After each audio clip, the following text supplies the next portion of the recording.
The Sovereign Wealth Fund has been a hot topic, with discussions taking place in Parliament on Tuesday, March 11th. The Prime Minister spoke highly of the fund, emphasizing its importance and potential benefits for those in need in St. Lucia. He outlined the fund's objectives, which include supporting investments in climate adaptation, mitigation, and sustainable economic development. However, opposition leader Allen Chastanet remains firmly opposed to the fund. In a recent local show, he described the fund as dangerous, highlighting the structure of its board, which comprises of a corporate secretary and 9 members, whose appointments are solely at the decision of the minister. Chastanet questioned the credibility of Prime Minister Pierre's assurances of transparency, suggesting that claims of the fund being public should not be trusted.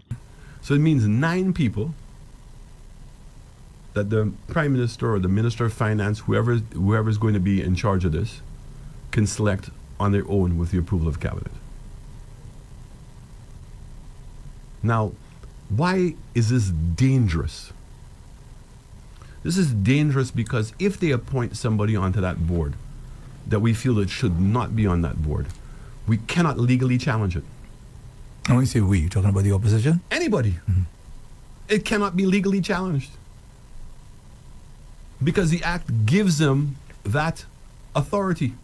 He expressed frustration that his concerns were not addressed in the House. Chastanet also referenced Minister Wayne Gerard, who questioned the existence of the fund, indicating that he shares similar concerns. The last speakers was Wayne Gerard.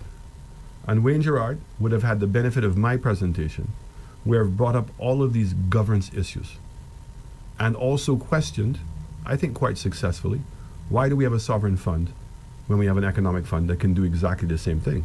And the economic fund, in my humble opinion, is better governed with those persons being on than these faceless people who the minister is going to be appointing. No.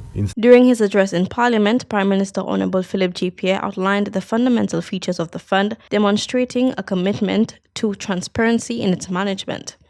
The legal framework for the Sovereign Wealth Fund should ensure the legal soundness of the Sovereign Wealth Fund and its transactions. Sub-principle 2. The key features of the Sovereign Wealth Fund, the legal basis and structure, as well as the legal relationship between the Sovereign Wealth Fund and the other state bodies, should be publicly disclosed. The Prime Minister remains committed to advancing the Sovereign Wealth Fund, underscoring the significant benefits it will provide to the country.